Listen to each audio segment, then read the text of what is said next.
So when I reflect on this August 8th wildfire, one of the most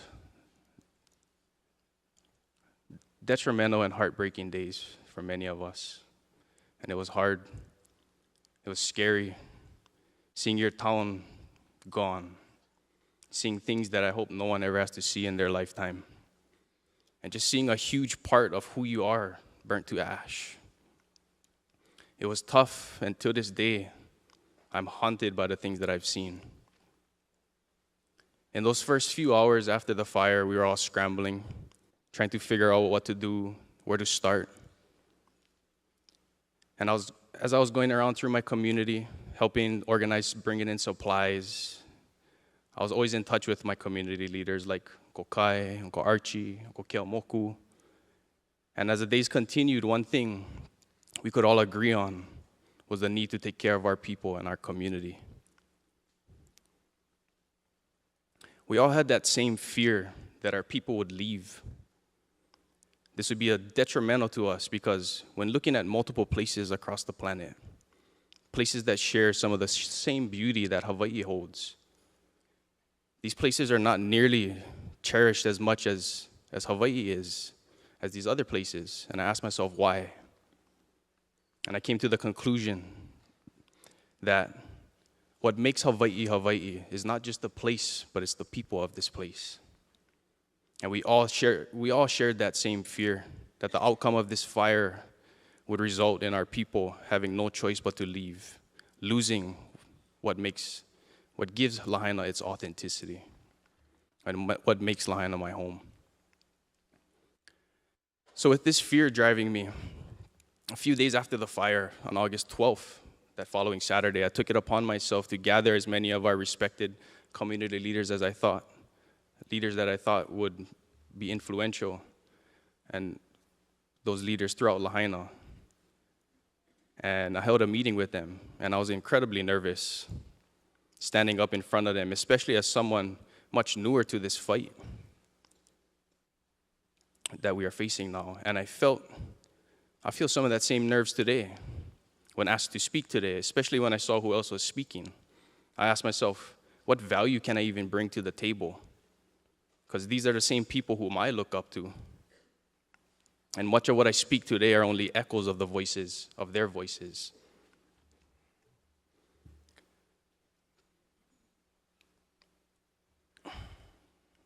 You know, just to name some of these individuals, Tamara Pautin, Uncle Keamoku, Uncle Archie, Uncle Kai, Kaipo, and even Hokuao, about 10 minutes ago, he just realized that he was actually my kumu in a lot of his fights on Navai'eha, and he taught me a lot about the vai in that area. But these leaders who have shouldered the weight of our lahui struggles and tribulations of our cherished aina. But it dawned on me that it was my turn to step up. And despite my initial nervousness, I realized the profound truth that I am no longer a keiki. I'm a makua, and soon the responsibilities will be my own. And I shared that with them that day. And I said, I don't feel like I'm worthy to be even standing up here talking to any of you in the tone of almost organizing them on what to do next, when they were the ones that I looked up to. But I told them, I see this path forward. No individual in this room can conquer our path forward alone. No 1, 2, 3, or even 4 of them could get past what we were facing. It would take us collectively, working unified as one people. And if I am ever to take that responsibility and one day sit in the seat that they're sitting in, the only way forward that I see possible for my generation is to work unified as one. And surprisingly, our meeting went very well, given the very strong personalities in the room. You know, we were very productive. It was very productive. And a lot of what we spoke about that day actually came to fruition. To me, it was a success. And that was the very first taste of organizing. And I saw the power in that. And you know, growing up, I observed 2 very different approaches of our people. both opposite sides of the spectrum. Those like my father, who fought fiercely, often with a clenched fist, and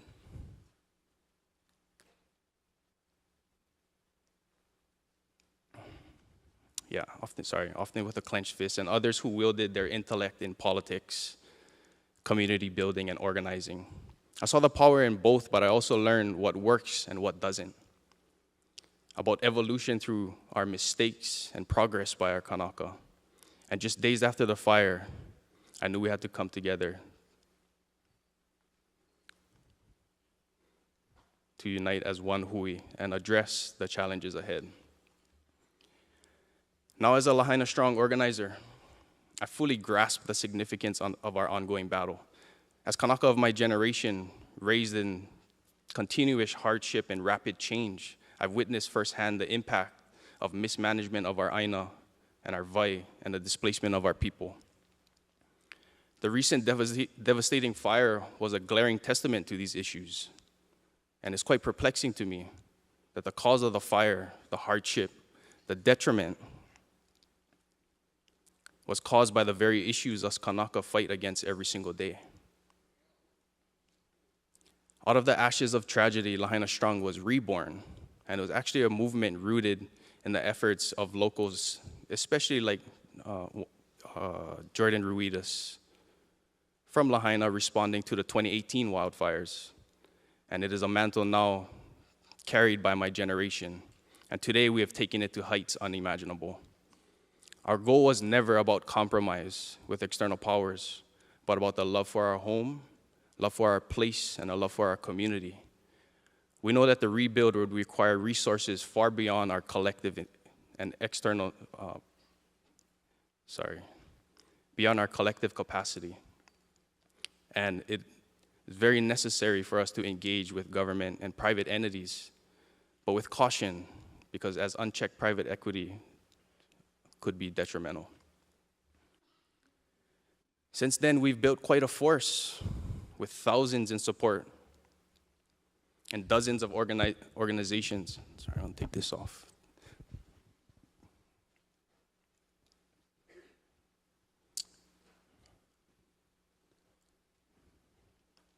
With dozens of organizations, nonprofits, huis that back our efforts, and an awesome team of organizers, including Jordan Ruidas, Courtney Lazo, DeAndre, and as we continue forward, our team is growing.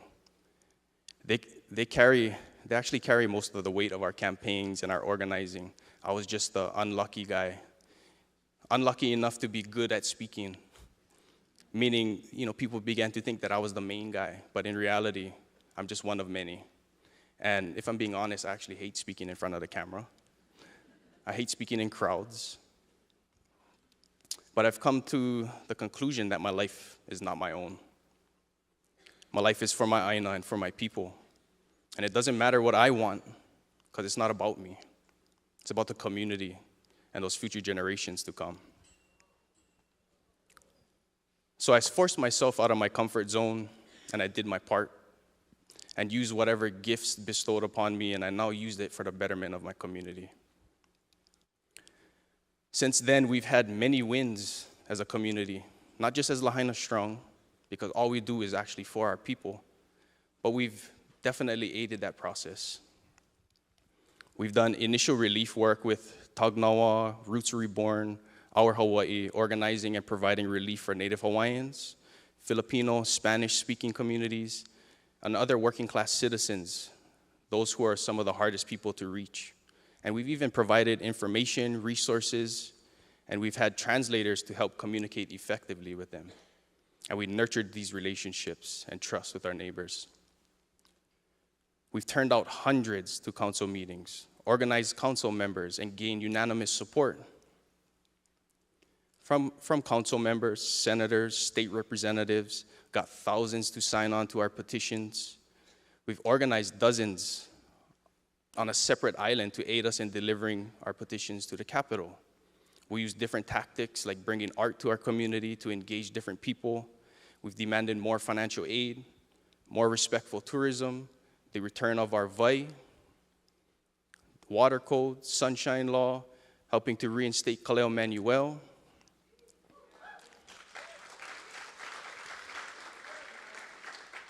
We've sine wave, testified, and got millions of views through our media platforms. Thousands of Lahaina shirts are all over Maui. We organize on many levels and control the narrative of our reality, even on a national level. And it worked. We won all of that. 100 million for temporary assistance for needy families, over 90 million for additional housing assistance, FEMA block grants, and every single demand we've listed, we've accomplished. And we continue to push.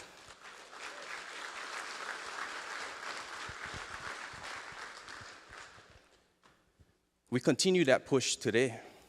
Currently, we're running a campaign down at Ka'anapali, demanding dignified housing for our people. Again, what makes Lahaina Lahaina is not just the place itself, but also the people of that place. We're urging our leaders to use their powers to convert specific lists of short-term rentals into long-term rentals. This would give our people a more permanent place to stay without having to worry about being uprooted again and again as tourism ramps up for the holiday season. And we will remain there until our needs are met. And I want to mahalo our leaders for working so hard to make this happen. And if you want to support Lahaina Strong in our efforts, I have a QR code that will be displayed behind me. You can go ahead and scan that and help us in our efforts moving forward. I want our people to know that, yes, I know it's hard, it's exhausting being a part of this. Continuing to go to all these community meetings, showing up, taking time to write testimony, coupled with everyday life challenges and navigating the harsh reality. It's tiring, and I can feel the fatigue setting in with myself. But just like many, I'm tired, I'm exhausted, but I know that it's not for nothing. Although it continues to feel like we're losing, we really aren't. We really aren't. We've been able to accomplish things that people only wish they could have accomplished in the short time that we have. And it's only been a few months, and we've already done so much. This is my word to my community and to everybody, not just in Lahaina, but across the state. Ho'omau. Continue to push. Continue to fight.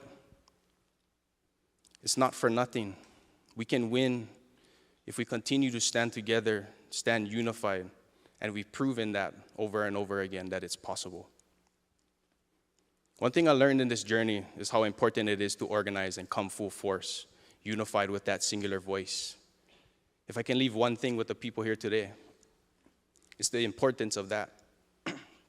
To stand firm, knowing that the status quo of what you thought was normal is not the only way.